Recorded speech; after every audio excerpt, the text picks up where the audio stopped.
All right, everybody, welcome to webinar number 7 in our 2018 Markel Safety First webinar series featuring Kim Aycock. I hope I got that right because I forgot to ask, and Deb Jordan. My name is Beth Judson, and I will be hosting today's webinar. So if you have any technical issues or anything, please reach out to me. My name is going to be either host in the drop-down or Beth Judson. I want to do a few housekeeping items. Your computer, microphones, and telephones will be muted during this presentation, but if you have any questions or any comments about my lack of getting times right, please use the chat feature located at the top of your screen. So you're going to see this little chat box with the word chat underneath, and if you click on that, you'll be able to see the chat feature. We want to encourage you to put in any questions at any time during the presentation in that chat feature, and either Deb or Kim, depending on who's presenting, will be able to respond to your content-specific questions. But like I said, if you had any technical issues or anything, just send a chat to me, and I'll be able to try to circumvent those issues that you have. Now, when you select or you want to send a chat, be sure to select all panelists from the drop-down. That way, either one of us will be able to see your chat message come through. Also know that any comments or questions that you do send through the chat feature, only you and the panelists, that's Deb, Kim, and I, will be able to see that. So if you're wondering why you can't see chats from other people, other attendees on this presentation, that's just how it's set up. You won't be able to see anybody else's comments. So just know that going in. And other than that, I think I've wrapped up my housekeeping. So now I'm going to turn the time over to Kim and Deb. Everybody for joining us. We want to welcome you to this webinar and fill you in a little bit on the organization of the presentation. We are going to keep it to about 60 minutes to honor everybody's time. And as you can see from this opening slide, we're going to be looking at things from a little bit of yesterday to look at where we're coming from, some of today, and then we're going to look into the future a little bit. As was mentioned by Beth, you can send us questions anytime during the session. We may hold them to the end or maybe respond to them directly depending upon the nature of the question. We also want to let you know that we've created a handout related to this session, and it will be available on the website. We'll remind you of that at the end of the session, but we wanted to let you know in advance. It's not necessary to have that to follow along with the presentation. So we want to start with a little look at yesterday and how it is that we've looked at staff recruiting and just staffing in general. Yesterday, I think most of us, we had the mindset that if we had a camp, staff will come. And indeed, it was something that in the past, it was not nearly as difficult as it is in this day and age to recruit staff. In today's day and age, speaking of that, we see things happening like people signing a contract and then not showing up for camp, or signing a contract and later on requesting time off or something like that. And in the future, what we're hoping for is that we're going to see people who are committed to working at camp. They want to work at camp, and of course this is the ideal for us as we're moving ahead in the future. And I just wanted to take the opportunity to say hello. This is Kim Aycock. We're so grateful and thankful that you are joined us today. My guess is that many of you who are on the call are concerned and have had maybe some staffing challenges in the past. And so we wanted to address that and give you a little bit about, where we've been with staffing, where we are now, and then where we're headed based on some themes that I'll get into in just a little bit. This slide shows crisis ahead because unfortunately in the conversations that Deb and I have had with various camps around the country, some people are using the word crisis because they're feeling that they are in crisis mode, trying to hire the quality staff that they want, get them to fulfill their commitment, show up on the day they're supposed to be there. To the point where I had a conversation with somebody, a large day camp, who said last summer they were continually hiring staff. They never stopped hiring. So it was really challenging to be hiring staff in July when, camp is running.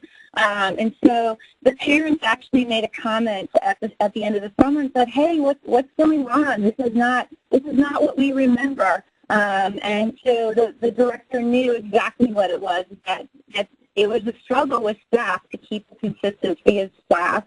So we hope to give you some ideas, some promising practices so that we can avoid this in the future. So we have this tug of war going on. You all have needs from your camp. You want to hire quality staff. As you mentioned, you want them to show up on time and be accountable. And then the folks that you are hiring, they have their own needs and wants. They have their desire to what they want to do versus maybe what they have to do based on what the school that they're attending at the time may be telling them in terms of requirements they have to fulfill, or internships or courses that they have to take during the summer. And then on top of that, parents have their own wishes for their students. And so we have this interesting tug of war going on.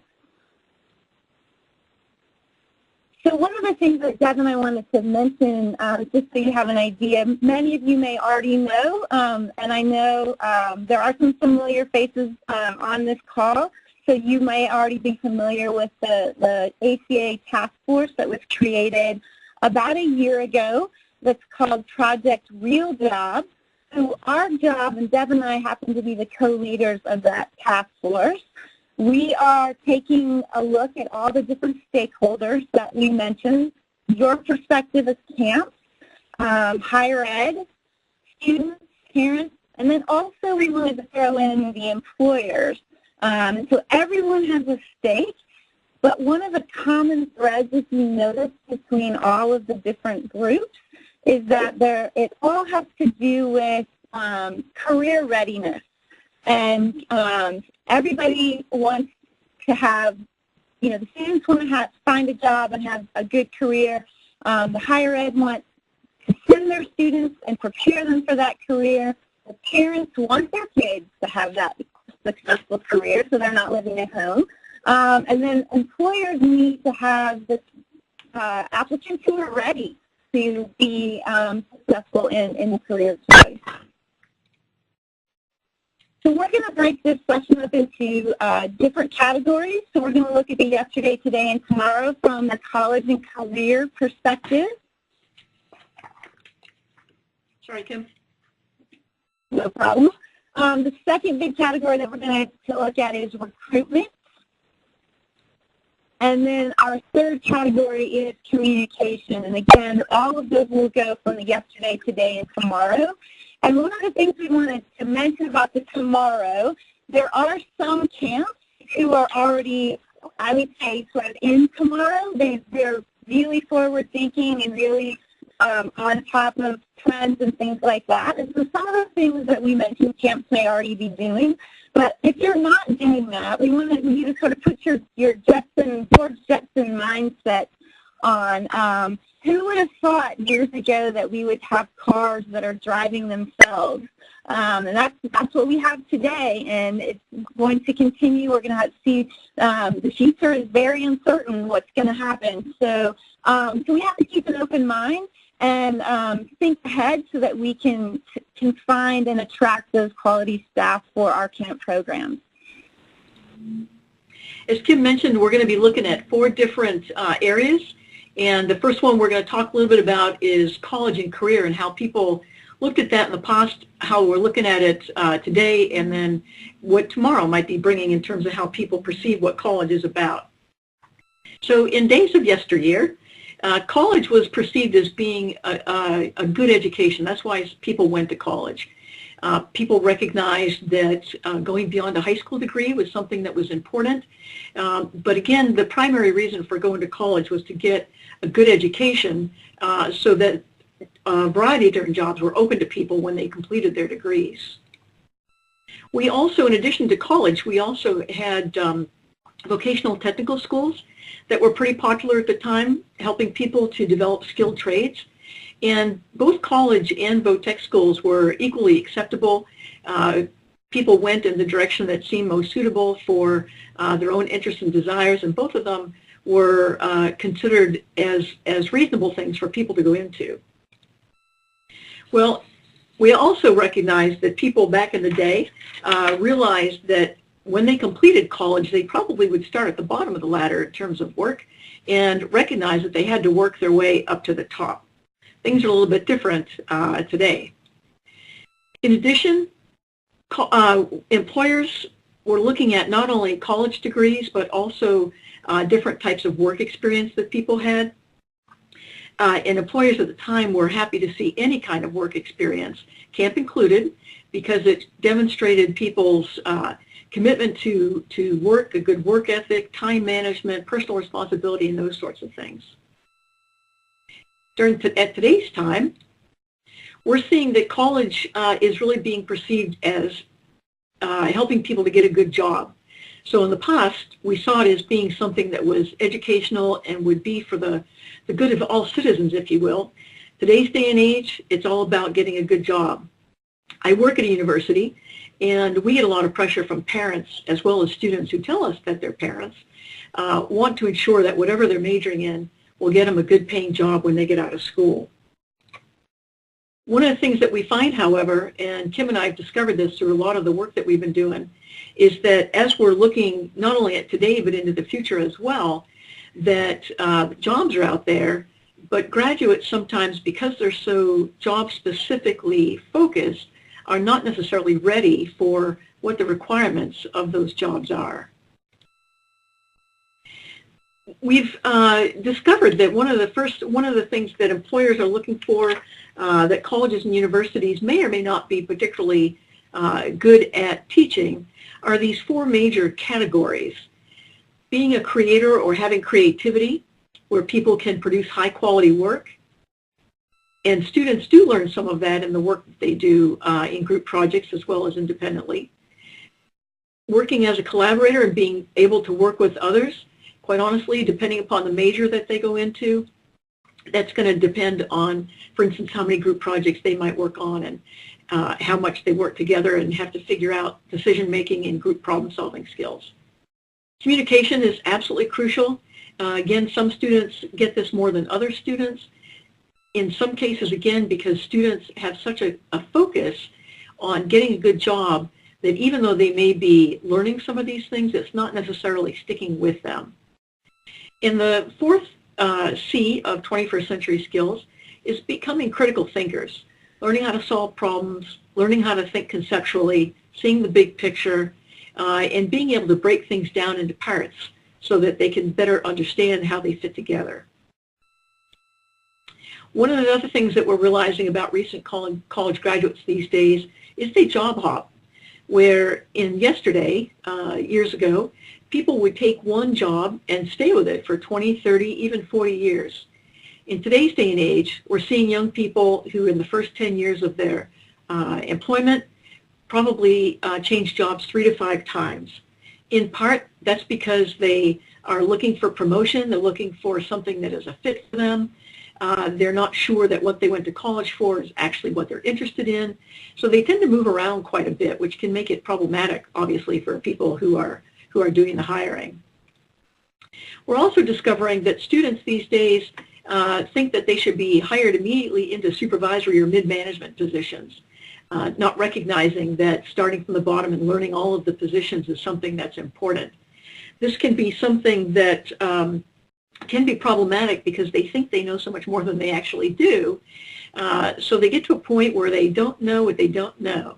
And that can be a real challenge, not only for their own growth, but also for employers and how they might envision the future. Now, one of the challenges, this whole webinar is about staffing and the challenges that are being faced.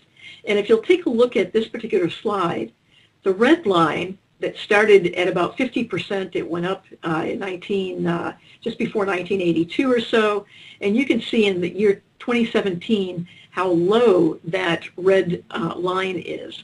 That's showing the participation rate for 16 to 19-year-olds, which are oftentimes those that we hire in camps, has really dropped tremendously for summer jobs. And not only is this affecting camps, but it's affecting all sorts of seasonal type positions as well. It's important, I think, for us to recognize that in this day and age, speaking from my own experience with teenage nieces and nephews, for instance, that they've been given everything that they need. They don't even get a driver's license until they're 18, 19, 20 years old, because they have parents who drive them to where they need to go. They have access to what they might need. In some instances, students are thinking and finding that service learning is more important than actual summer employment. And so we're seeing some shifts in that as well. Now in the future, in terms of college and engagement, we're seeing that people are looking at college as a way to, for ways to learn things that they might learn in college, but in different types of ways. So how can they hack it? How can non-traditional students engage in college? Or how can college-age students, even though they're traditional age, how can they get involved in college in non-traditional ways so that it's not all classroom-based? In fact, one of the things that is important, I think, for all of us to recognize is that in the past, our camp staff, 18 to 22 years old, were those who are college students. Well, we're finding now, as you can see from this bar chart, that almost 40% of college students today are older than the age of 25, which often means that they have families. You can see about a quarter of them are raising children. They work while they're in college. More than 50%, almost 60% of them are working in college. Many of them are working full-time in college, which of course can present some real issues for us in the camping field. Now this slide has a lot of information on it, but we did want to spend a little bit of time just looking at a few of the pie charts to get a sense of who's where and what kind of things we're seeing in terms of who is going to college these days. So if you look at the green piece of pie that talks about age, 55% are under the age of 21. That's typically the staff who we're trying to hire. That means 45% of people who are currently going to college are typically beyond working at camp type of age groups. We also see that we have a lot of students in the brown piece of the pie here that are going to 2-year schools before they go to 4-year schools. A lot of times that's because it's a lot more cost effective. It gives them an opportunity to work and make money in order to go to 4-year school as well. In the aqua piece of pie, with race and ethnicity being identified, we talk a lot in camps about how challenging it is to get staff who are of diverse backgrounds. And I think we can see this even among the college population, that the diversity level is not nearly as high as I think we oftentimes perceive it to be. Enrollment, almost 40% of the students are only going part-time. The other part of the time, looking at the pink piece of the pie chart, they're working part-time. A quarter of them are working full-time while they're in college. Now, some of those are in college only part-time, but my own experience is that we have students who are full-time students who also are working full-time jobs. So that, again, presents some problems for us in terms of the camp world. Another piece that is a bit challenging, I think, and we tend not to think about this often, is housing. This is the purple piece of the pie. We have fewer than half of college students live on campus, and typically if they live on campus, it's only for the first year or two of school. Under 10% live with a parent or guardian, and 45% live in other housing. This is typically shared apartments. And one of the dilemmas that college students have these days in terms of summer employment is most landlords hook students into a 12-month contract. And so when students are looking for something to do in the summertime, they're often looking for something near their college campus because they have an apartment lease that they can't break. And so that can be really problematic as well. Now, one of the things that is an eye catcher, I think, is that 60% of the best jobs in the next 10 years haven't even been invented yet. This is that whole idea of the Jetson mindset that Kim was talking about. We don't even have a notion of what it is the jobs are going to be. Part of this is because of the evolution that we've had in terms of employment. We see that we started off with a lot of mechanization, steam, power, weaving looms. We've gone to mass production. We've moved on to automation and computers. The fourth industrial revolution, which is how this is termed, is looking at cyber physical systems. That's computer security and safety and all that, internet networks, a lot of digital aspects of the field. And what this does is, with this focus, especially when students have this focus in college, this ends up leaving them short on some of these soft skills or the people skills. And these are the very skills that we can learn in camp settings. Part of it, though, is convincing students that these skills are just as important, and convincing their parents as well, that these types of skills are just as important as the technical, digital sort of skills that they think they're going to need for particular jobs. So as Kim mentioned, the different stakeholders that we have related to our field, and it becomes pretty important then for us to educate all of our stakeholders, parents, students, even faculty members. I'm in Parks and Recreation, so my faculty understand what camp is about, what people can learn at camp, but faculty who are in the College of Education or engineering don't have a sense of what it is people really learn at camp. So a lot of this is educational process across the board. Now these are other skills that we know employers are looking for, some of the most important things. We've talked about the 4 21st century skills, and then a variety of other skills that are those quote-unquote soft skills, those interpersonal skills, those intrapersonal skills that we know can be something that, again, we can learn at camp. So one of the things that Kim and I are also looking at, in addition to just staffing in general, is how camps can help students and help camp staff, I should say, to translate what they learn at camp into their resumes as they're looking for jobs in all different kinds of aspects. And we'll talk a little bit more about this later, but we have some worksheets like this one that can help a little bit in providing information to camps, parents, students, to help them make that leap from working at camp in terms of the importance of that and the value of that into different types of job settings.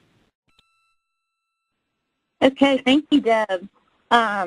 One of the things I just came, I actually sent a link to Deb last night. There was an article that Tom Rosenberg, the ACA CEO, posted on the Summer Camp Professional Facebook group, or on Facebook somewhere anyway.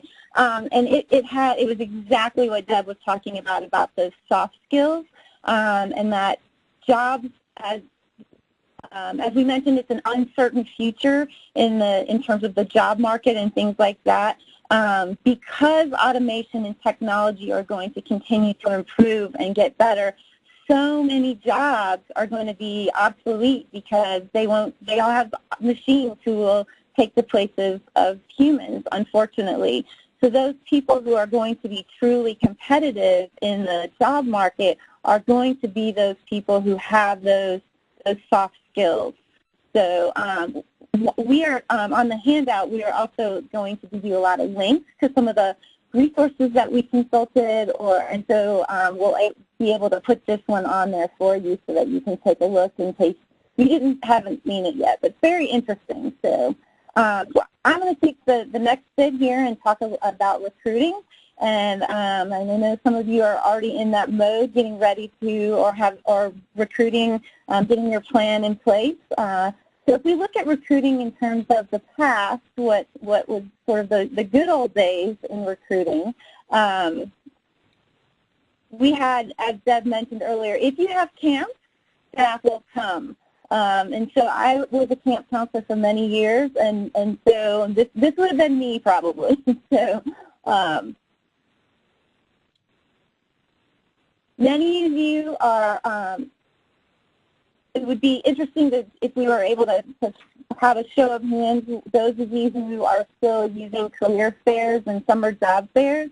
We have a sense that probably that was used a little more in the past than it is now, but I think some people are still hanging on to going to career fairs just because they're afraid they're going to miss out on that one great staff member. And so just taking a look at how we might use college campuses and different career opportunity fairs to recruit staff will be something we'll take a look at here. And this is definitely the good old days when you had staff who could commit to the whole summer, whatever that summer may look like for you. And I know for some folks, the summer may start in mid-May and run through somewhere in August. So it's a huge chunk of time, and we were able to find staff who could be with us that whole time. We also were able to hire staff who had experience working with children and working with kids, because so many folks actually babysat. I know I was babysitting when I was probably 11 years old, and I was probably getting somewhere around $1 an hour. But I had lots of experience working with kids when I went to camp the first time. Also, families were larger back in the past, and so older siblings had more of an opportunity to take care of and help out in the home with younger siblings. So maybe you've gotten some child experience in that way. We also found that staff would come to camp already having certifications.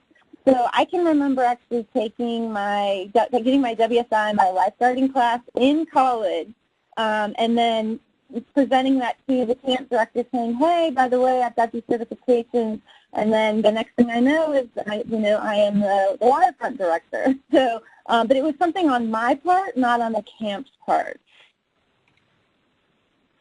Interviews were probably a little bit different. I remember having a phone conversation with the director that ended up hiring me, and just asked a series of questions, but not to the extent of what the interviews are looking like today. Also, signing on the dotted line, so when you did sign a contract, that actually meant something. Signing that contract meant that you were going to show up, you were going to be there, you were going to, however long, from what date you started to your end date, you are going to be there the entire time. Not so much today as, unfortunately, we are finding. And back in the day, we can say internship, what was that? Not as many students back at that time earlier were being encouraged or required to do those sort of internship programs. And staff training was also more spent on setting up camp. I can remember spending hours and hours raking and painting, putting the docks in, all of those kinds of things, and then squeezing in an hour here or there to talk about youth development or risk management or those kinds of things. So not probably the way you're doing staff training today. So what does today look like? So as you mentioned, unfortunately, just because you sign a contract does not necessarily mean that staff are going to show up.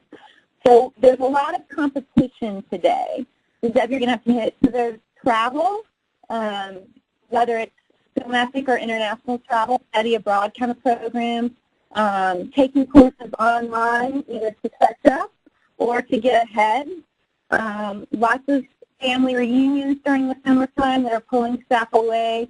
One camp director told me, I don't know how it's possible, but one of my counselors was in 5 weddings last summer. So that's another pull. Parents, of course, having more say in what their children do for the summer experience, and then the internship. So there's lots of things that are competing with us to find the staff members that we're looking for. So I have a few posts that I have from various places. This is just one from last year sharing frustration that internships are killing staff return rates. And so we're going to, Deb and I have done some work on that, so we'll give you a little bit of information and resources for that.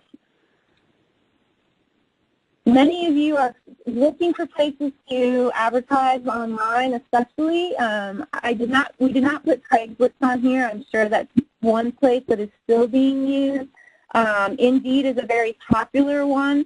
Whenever folks post, where are you advertising for jobs these days? A lot of people mention they're using Indeed. College students are actually using Handshake. If you haven't heard of that one yet, you may want to check that one out. It's kind of a cross between kind of a LinkedIn for the college-age student. And depending on which school they're at, some schools are really kind of pushing that platform. Other schools, not so much.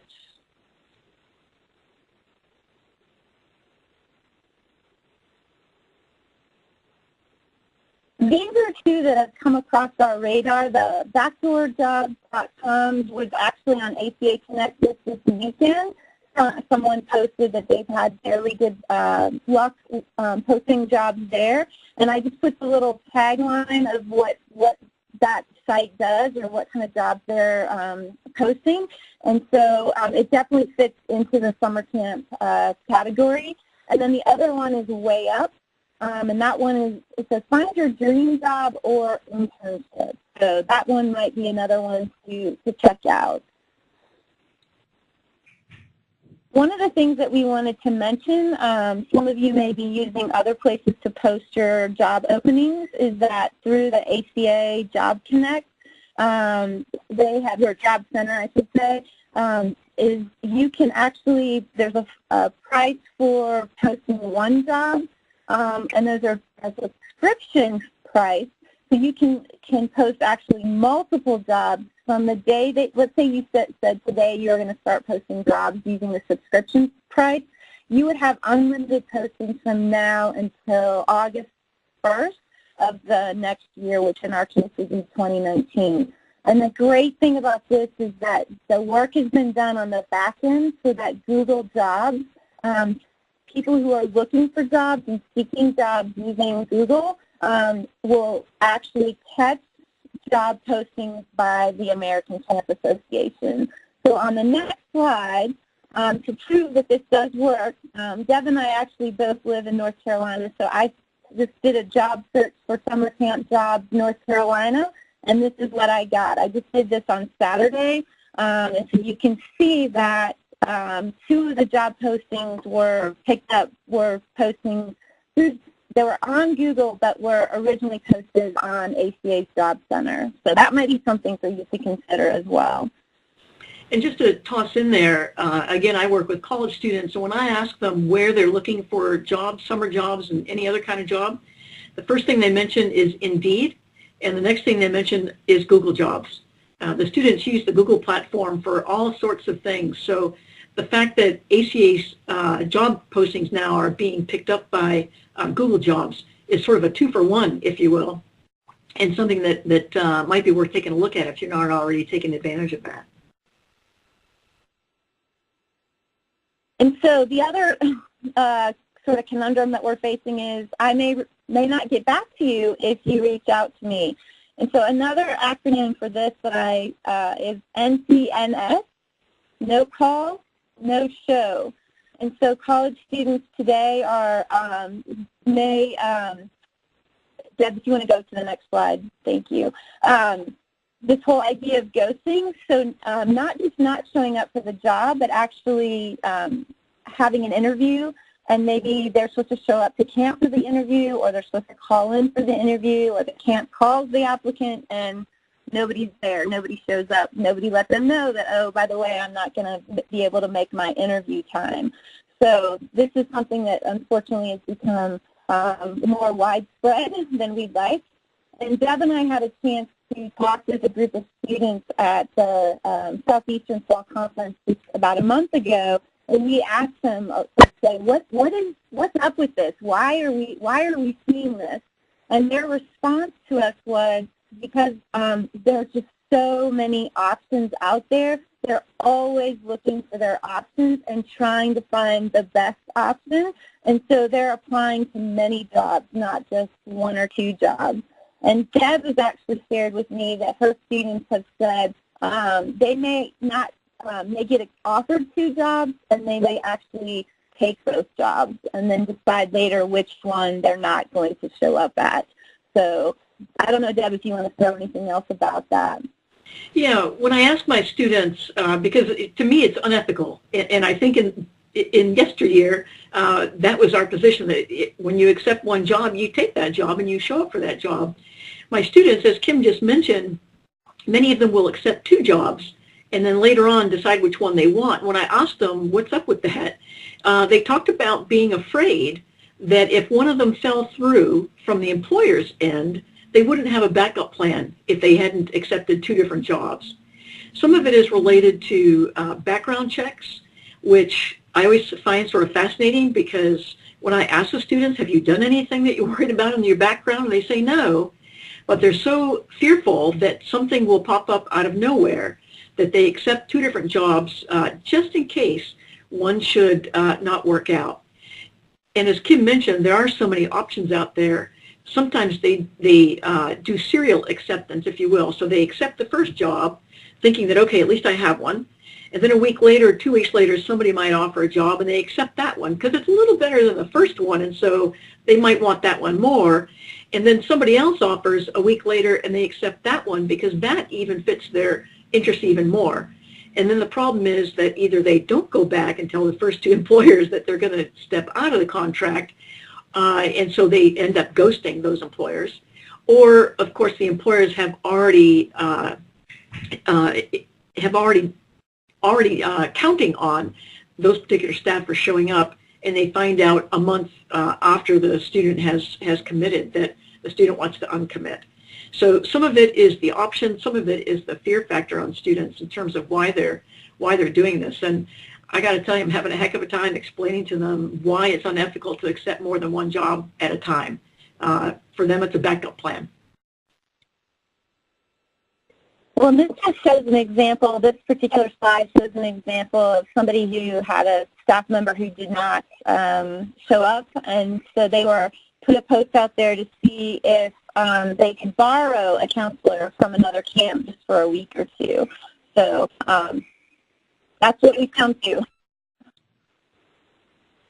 And I think one of the things that that's also happening is because of all the ghosting and the no call, no show, camps are starting off the season short of staff. And so as the camp director who was hiring continuously throughout the summer, at some point there has to be a sort of a sacrifice of quality. And so it's that you may just be looking for somebody who has a heartbeat to fill a particular position, but not really get the quality that you're truly looking for. And then more and more camps are paying or even hosting their own trainings to make it easier for staff today to come to camp with those certifications, coming early even before camp ever starts to get those certifications under their belt. So. And when we talked to the students at the Southeastern Conference, because we were talking, again, back in the day when we were counselors, we got certifications ahead of time so that we would be qualified for the positions that we wanted. And now the students were saying that their parents told them, don't take a job unless the employer will pay for their certifications. So it's completely the opposite of what it was when perhaps many of us were working in camps. So students now are looking for those kinds of opportunities, but they don't want to, they want the camp and expect the camp to pay for those sorts of things as a part of the employment. So in terms of tomorrow, I think this is what we're going for. We want students to recognize that they want to work at camp and that they're committed to that job. And so some things that we may have to do to make that attractive, to make camp the best offer for them, is to think about some of your superstar staff maybe needing to take courses because they need to get ahead, or they're trying to get their college into a 4-year time frame instead of going past that for financial reasons. And so maybe we have to think about how can we help them facilitate summer courses while they're at camp? How can we arrange their schedule, be creative, so that days when they have a test, they can maybe have a block of time so that they can take that test, or so that they can have access to the internet or Wi-Fi, those kinds of things, to because otherwise we may miss out on some of our really great staff, but we can kind of think of ways to work with them in that regard. Also really thinking about ways to offer, to work with staff and put it out there, college credit. Before somebody says, well, I have to do an internship, find out what it is that what are the goals that they're trying to do at that internship? What are they hoping, skills or experience are they hoping to gain? And then how can we maybe match that or create something at camp? And so some camps advertise this on their website. So this is a camp that actually has this established, and they have it very well laid out about what the camp's role is going to be, what the student's role is going to be, and so on. So just really maybe putting it out there and not letting someone go if it's without asking them if it's possible to even do some sort of a college credit. Also knowing, though, that if a student is getting college credit for that, they have to pay for that college credit. So I actually had a conversation with a camp alum the other evening, and one of the things that he mentioned that I hadn't thought of before as another thing to throw out as a possibility if somebody, one of your staff members says they need an internship, is possibly some schools also recognize co-op opportunities, which can be non-credit opportunities for students to get that internship experience, and they would actually get paid to do that. So I don't know, Deb, if you want to throw anything else in there about this. Well, I think in this instance, there are a lot of different policies and rules and so forth that go with internships. In fact, we're going to be doing an internship webinar next month, I think, right, Kim? Through ACA. But because some schools require a 10-week internship, some require 12, some require 15, and it depends on what major the students are in. So having an understanding of what's required for that is absolutely important. And just like camps can help students by helping students to translate what they learn at camp onto their resumes, I think it's also important on the front end for camps to help students see how what they do at camp can meet, as Kim mentioned, the goals of their internship. So if some of the goals of their internship are to work in youth development, or even we've got a construction management program here, having a student working in construction management who might be working in maintenance at a camp and helping with facilities and so forth could very well match up with an internship related to that particular major. So helping students on the front end to understand what it is that camp has that can translate into an internship, I think, is something that could make it more easily attractive for students. And also being thinking outside the box in terms of other majors that might not seem to fit that camp mold. I have a great story of somebody who was going to lose a staff member to an internship, and the staff member was in a civil engineer program. And so this colleague, camp friend, she really didn't want to lose the student, and so what she did was she did some research, and she, thanks to Google, she was able to find the person who's the head of whatever civil engineering national association there might be, and this person had actually published an article that said specifically, you're going to leave your college, your program with all the hard skills that you need, but what you are missing are the soft skills. And so you need to find a place where you can get those soft skills. And the camp director was like, that's it. And so she was able to show the article and work it out, and between the school and the student and the camp, they were able to make something work so that a civil engineer student could actually have get some experience at camp, or continue her experience at camp working on those people skills and human skills. One of the other things, too, to bear in mind is we can help students to understand how camp can fulfill some of those internship requirements. I think it's also important to remember that students then have to go back and convince their parents and convince their faculty why working at summer camp could be something that is as good as or better than working in a very specific office internship sort of thing. So we have to help students be able to have some firepower, if you will, so that they can sell that whole idea again to their parents and faculty members. And I think there's some people out there who have great stories about how they didn't do the traditional internship path, or they worked at camp every single summer. I had a chance to talk to somebody who had worked at camp in Georgia all through college, was a accounting major, and had sights set on one of the top 4 accounting firms in the country, and interviewed at 3 of them, and got offered jobs at 2 of them. And the reason that this person got offered the job was because they had something different on their resume that stood out, and that was camp. So finding those people, those alums in your camp families who can have those testimonies, I think will speak volumes to this group of this age of staff. And so other ways to do that, and these are things like I mentioned, some camps are already doing this, are really tapping into their alumni.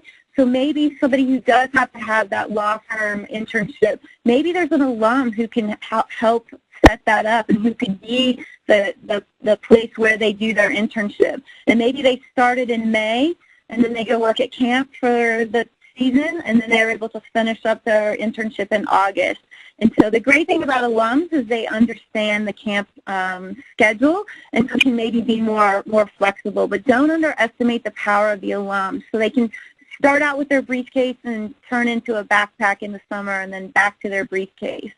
So other things that camps are doing that are really kind of out-of-the-box thinking is bringing in alums for speaker series.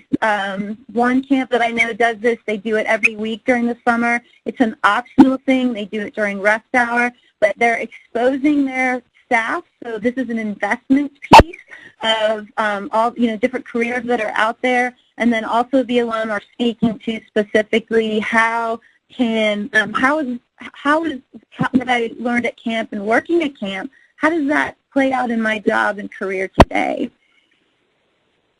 It may look like a career day between sessions, if that works better for you.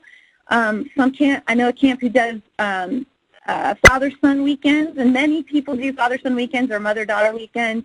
But in this case, it's very intentional. The fathers are wearing on their name tag what their career is and where they're working, and the staff who are working these weekends are putting on their name tag what they are, like what their career aspirations are.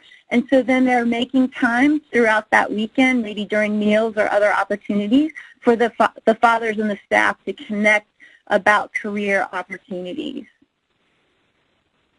And then what if you're a relatively new camp, or you don't have a deep alumni base? Look at your community resources. Who can be that person or help with sort of giving some guidance in where careers are concerned. One camp I know, they actually hired a career coach, and that was somebody who worked part-time. That was half of their job on their staff, was to actually meet with their staff throughout the summer and talk about their career aspirations, and then help them with goal setting and getting the skills and how their growth from the beginning of the summer through the end of the summer. So I think we're going to have to, that's George Jetson, we're going to have to think of this as staff development. So we're looking at different ways that we need to start thinking about recruitment, and of course communication is one of the most vital aspects of communication. So we want to take just a quick look at how the ways that we need to communicate with potential staff have changed over time. So in yesteryear, we saw communication as being something that was written, paper and pencil.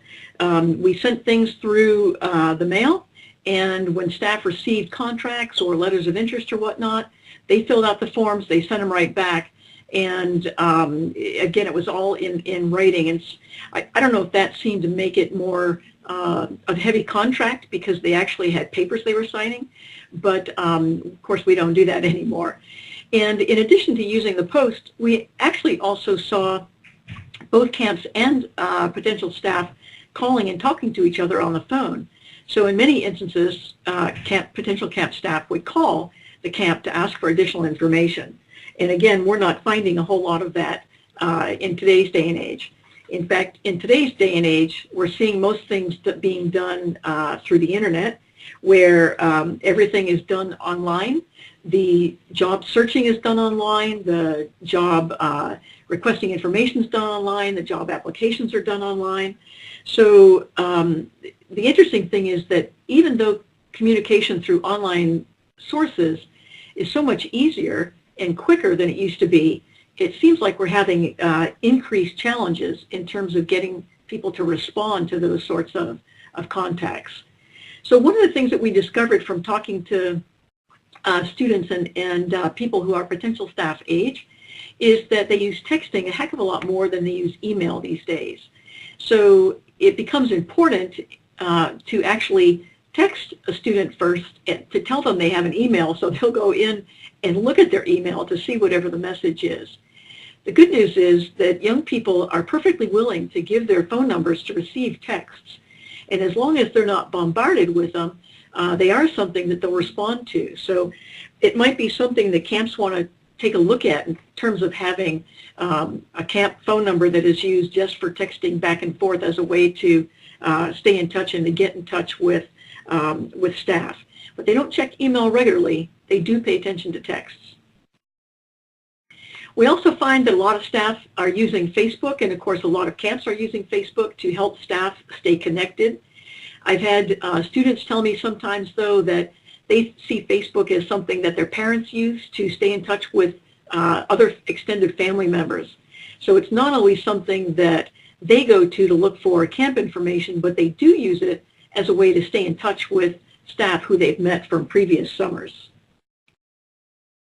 We also find, of course, things have changed over time in ways that people are communicating. Instagram is certainly one of the more popular ways that young people are using today to communicate. Snapchat is another, and then WhatsApp and GroupMe are two of the group texting programs or apps that young people are using to stay in touch with large groups of people. We know that from talking with camps, that camp alum are using these to stay in touch with one another.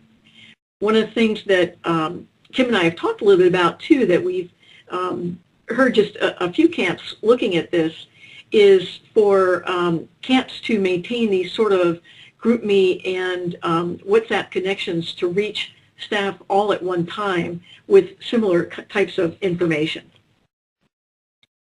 The other thing we know about communication is that young people today, they want instant feedback. They want to know what kind of job they're doing. They do want to know if they're not doing well. They also, however, want to know if they're not doing well, what they can do to change so that they are doing something well. But this instant feedback really means pretty instant. So where we might have been used to many years ago giving evaluations at about mid-time during camp and at the end of camp, now staff are looking for feedback throughout the day almost, as well as throughout the week. Well, and I think they're also expecting feedback from us. You know, we can't, the days of sort of, well, I'll get back to you in 2 weeks about, you know, we kind of have to keep them informed of the process as we go along. Otherwise, we'll lose them in that regard. And I think communication, this is one of the hard ones to predict because we don't know exactly what platforms are going to come out. And some of the ones that we mentioned, you may say that my staff don't even use that, or they won't use that. And so I think it's you have to find out where your staff are and go where they are, because if we don't, then we're going to miss out. So in terms of tomorrow, this is one of my new favorite apps, and I can thank Travis Allison from Go Camp Pro for the introduction to this app. And so this is something that you may want to use to engage your staff, especially would be a great time even now as you're getting on board, you know, thinking about those staff that you want to have return. And it's a way to check in with them. So it's a video. You can send a video message, and there's a 2-week free trial on this app that has some enhanced features. But then the free version is pretty much you can do, I feel, enough to it's worth the free version. And so you can send these little videos and just say, hey, I've been thinking about you, just wondering how school's been going, just wanted to let you know we're getting ready to send out our reapplications for the summer. We'll be sending those via email, but it's all in a video, and it's the great thing is you can re-record if you didn't like the first outcome of it and that kind of thing. So definitely check out Bonjoro because it's a great way to stay in touch with staff. Another way, and I know these people look totally engaged on this slide, but one of the things that I've been playing with and trying out and testing is doing monthly staff Zoom chats. So in the fall, what that looks like is getting your returning staff on a call, and maybe it's a chance to talk about parent evaluations or staff evaluations, how the summer went, things that they may have suggestions for, getting input, those kinds of things. It could also be staff development. So just last week with the camp that I am most connected with in terms of where I first started working as a counselor, we had an alumni panel, and we invited different alumni to come back from very diverse career backgrounds and share their expertise, and it was amazing what they said, and so that was another great thing. And then because of the recording, those staff who couldn't participate at the time were able, can watch it at their own leisure kind of thing. So, and then it's another way to onboard new staff. You may have Zoom meetings with new staff to kind of find out what questions they have or give them a little bit of heads up about what to expect from camp, meet each other. Then you can bring the returning staff and the new staff together so they can maybe do some brainstorming, talk about activity planning or special events, or you might even do some pre-camp training via this platform. So all kinds of options to think about. And one of the things I think in order to get people to show up to these things is to know who your influencers are. Which staff members, if you send a reminder to them about the Zoom meeting, will then enlist their friends to also show up on that particular opportunity to be together. So really think about your staff and who those positive influences are and utilize them. And then another thing that we're finding is that especially large camps are using to help with the whole paperwork and people turning their forms in so that you don't have to be making those constant reminders, is finding those platforms that will help you with that. And of course there is a fee attached, so you would have to weigh that out with your particular situation. I've heard WorkBright mentioned multiple times. Hello Sign, I think DocuSign, so there's different versions of, but that might be something to consider to help you with getting paperwork and all those forms in, so you don't have to be the one to pester them. So, and then another thought might be to take a look at really looking at mentoring and what that might look like, whether it's current staff to returning or to new staff, or maybe how can you enlist your alumni to be mentors through your process. So just taking a look at that is another option for communicating and developing those staff members. So we're about to kind of wrap up here, and one of the things I just want to draw your attention, or we want to draw your attention to, is at the bottom of this slide. It's the current McDonald's campaign about how they're committed to being America's best first job. And so on this next slide, you'll see I am a software engineer, and my first job was working at McDonald's, or I am a bank manager, or I'm a teacher. So what we like to do is change that to it's I am a software engineer, and I work at camp. Or I am a bank manager and I worked at camp, or I am a civil engineer and I worked at camp. So those are things that we're working towards. And with your help and helping find those alumni who can actually help us connect some of those dots, that will be awesome. And again, we're going, all the stakeholders is helping educate that camp is a real job. And so we want to the reason why we organized this particular session in the way we did is yesterday, today, and tomorrow. We really feel that we don't want folks to get stuck in yesterday, in what worked in the past, and being frustrated because it's not working now, and it's probably not going to work in the future. So we have to meet staff where they are, pay attention to the times, understand where we've been, where we are now, and then where we're heading, so that we can attract and hire and keep those quality staff, the ones that are the superstar staff. And so I didn't see anything come through in the chat. Did you, Deb? No, I don't see anything there.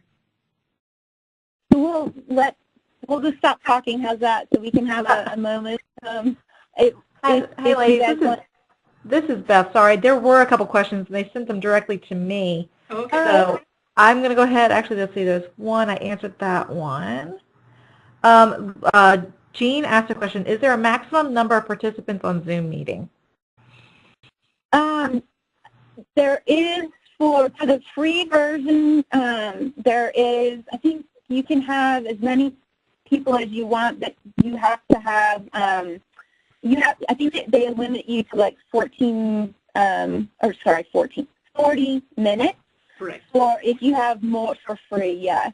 But the interesting thing is I did go ahead and buy the paid version, and the cost when I originally signed up was like $16.99 a month. They actually dropped the price at some point in my subscription, and it's now closer to $14. And I find it's so well worth it. I use it all the time. Are there any other questions, Beth? I am not seeing any. Oh, here's one that just came in. How are camps dealing with getting camp set up, raking, painting, etc., now that it cannot be done by staff in staff development? Well, you know, I think. Oh, go ahead, Deb. Well, I was just going to say, in terms of like using camp training and so forth as part of internships, the good news is I did a quick little study of programs across the country, university programs, and asked, do you count camp setup and camp takedown, the physical aspects of it, as part of internships? And by far the vast majority said they did. So if there are some thinking about internships out there, this can be a part of that. Now, Kim, you were going to talk a little bit about, too, I think, how to fit this in among all the other topics. Well, and I think some camps are utilizing work weekends, so maybe getting some alumni to come back ahead of time and help with cleanup and some of that. So that can be a great possibility to consider. And then also folks are using more kind of online training and doing some training prior to camp. So taking advantage of webinars or different platforms, Zoom meetings where you could do some actual presentation of topics. And so staff are already coming to camp with a basis that they can then build on and still have time to do. Because there is some value in those, and you have to get it done. You have to get the leaves raked and the docks in. But there's also some bonding that happens during those times that you don't want to miss out on either. So I think it's finding that right balance. So great question.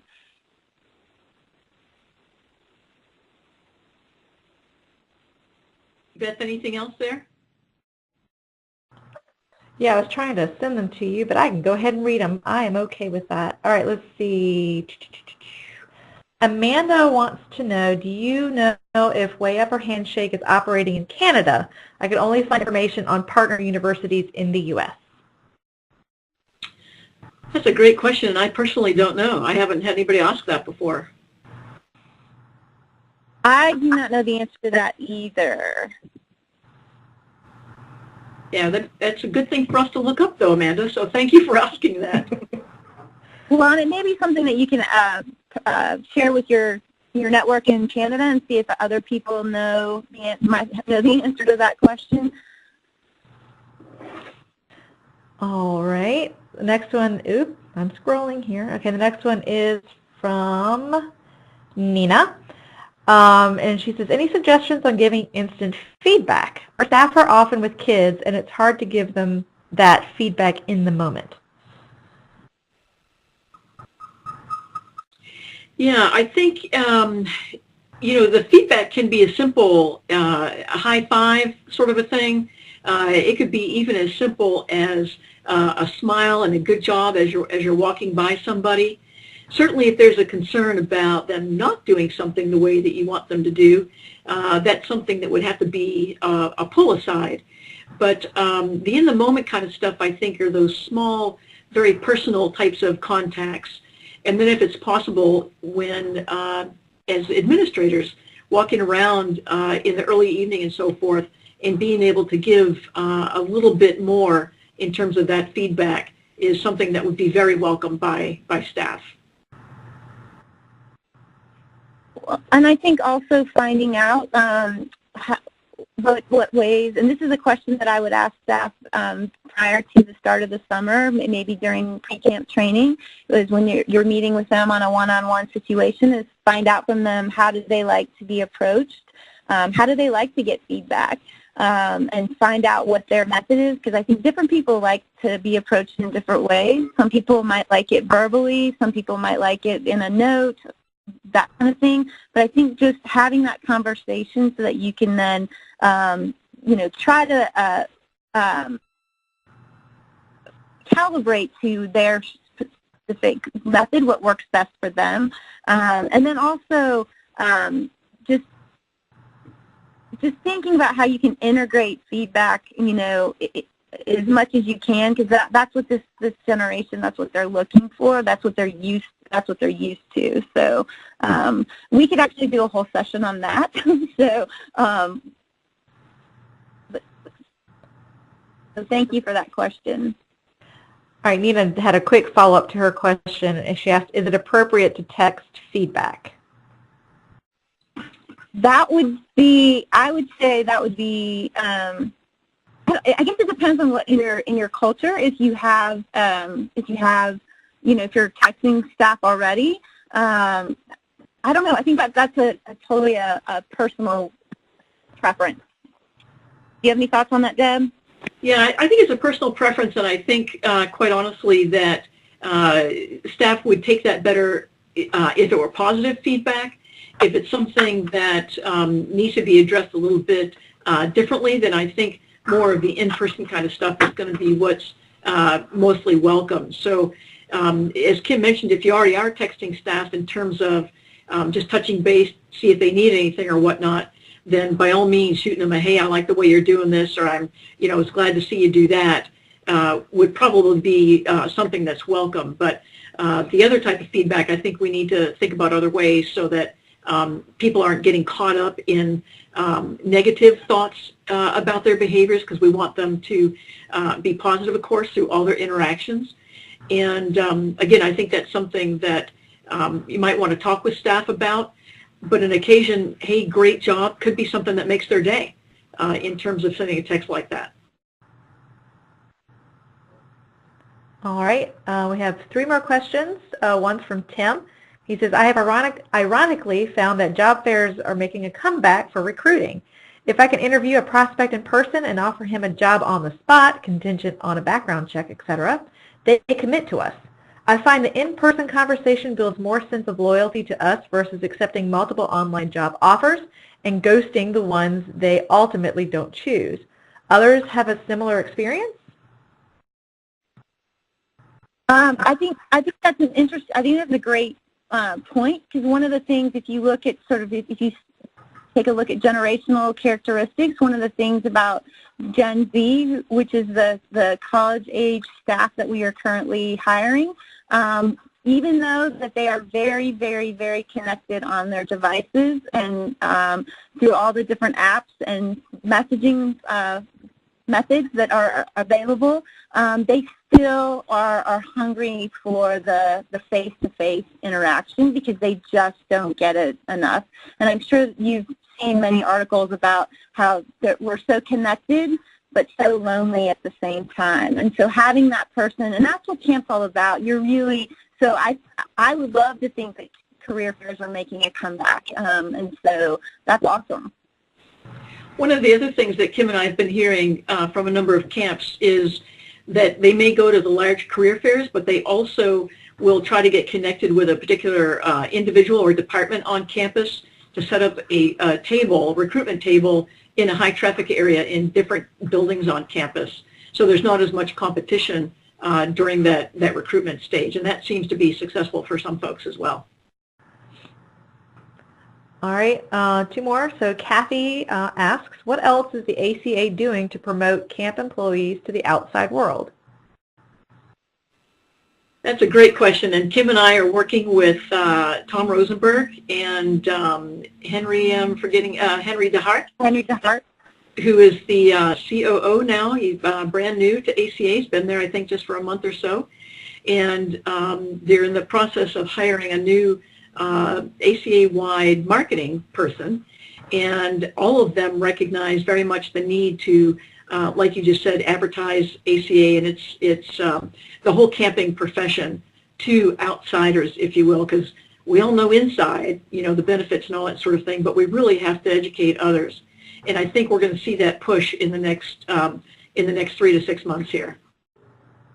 And we're trying. I mean, we're working on some more handouts that can be helpful for recruiting, which is some of our resources. So we have a handout for you today that sort of lays out all of the things that we shared with you from the yesterday, today, and tomorrow perspective. And then we'll have a couple of upcoming webinars to really zoom in on more specifics about internships for one. And then also that'll be in December, that's next month. And then in April, we're going to do one on how to help do a resume workshop so that you can help staff translate those skills that they're learning at camp and how to help them put that on a resume. So we'll be offering that. And we're continually trying to write articles and blogs that deep dive into some of those specific topics.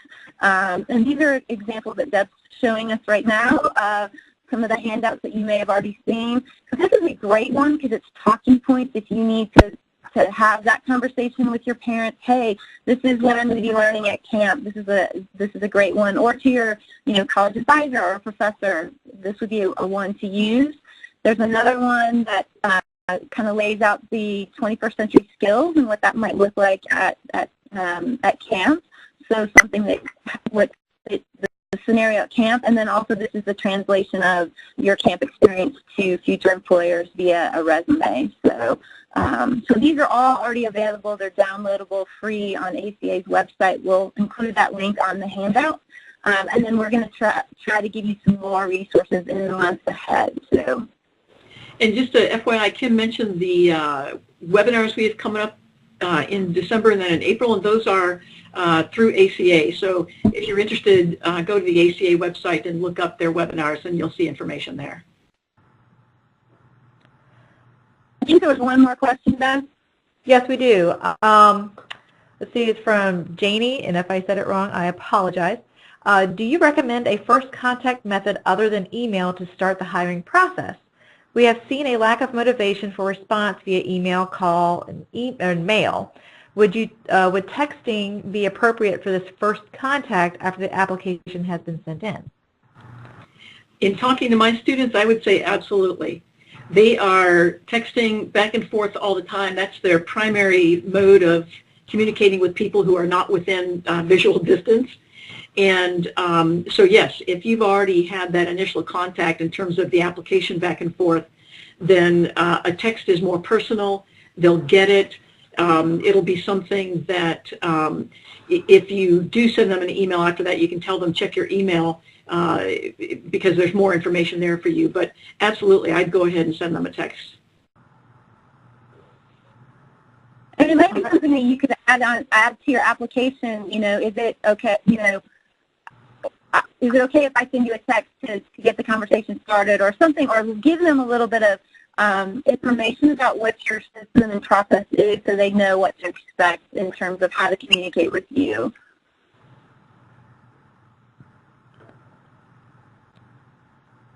And that was the last question, Beth? I believe so. I don't see any more coming in. Well, Kim and I would like to thank you all for participating, for hanging in there, for those of you who stayed for all of the questions.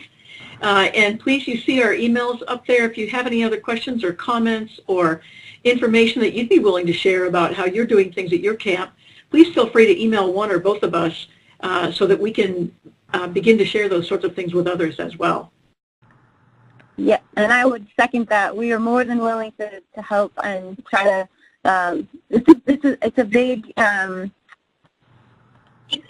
puzzle to get our arms around, kind of thing. And so the more input and information we have from you, then we can help everybody. So thank you again. Thank you so much. Hey, Deb, can you move to the last slide for me? I just wanted to let everybody know, first of all, thank you so much for joining, and we are greatly appreciative of Kim and Deb for presenting today. Great information. We already have people saying, great presentation, thank you so much. I just want to let you know that you will be seeing a follow-up email from me later this week, and it will have contact information for both Kim and Deb, which you saw on the previous slide. And I'll also have a link to this recording. So if you wanted to listen to again or share with other people on your team, it will be out there for you. So, and also, if you have any thoughts about any other webinars that we could host for you, please let Ian Garner know. His email is on this slide. But again, we appreciate you both, Deb and Kim, and for everybody that has joined us today. And we hope that this has been really beneficial for your camps. Thank you so much, Beth, for hosting us. Thank you, everybody.